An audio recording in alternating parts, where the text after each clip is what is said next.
بسم اللہ الرحمن الرحیم۔ السلام علیکم ورحمۃ اللہ وبرکاتہ۔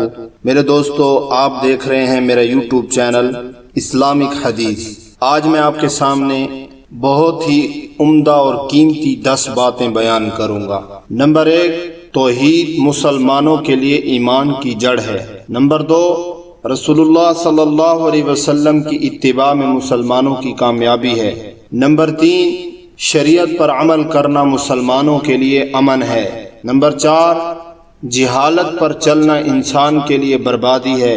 نمبر 5، اتفاق سے رہنا مسلمانوں کی خاص شان ہے۔ نمبر 6، تقوی سے انسان معرفت تک پہنچ سکتا ہے۔ نمبر 7، نفسانی خواہش آدمی کو تباہ کر دیتی ہے۔ نمبر 8، توبہ کر لینا آدم علیہ السلام کی سنت ہے۔ نمبر 9، ضد پر اڑے رہنا ابلیس کا عمل ہے۔ اور نمبر 10، منزل تک وہی پہنچتا ہے جس کو حق کی تلاش ہو۔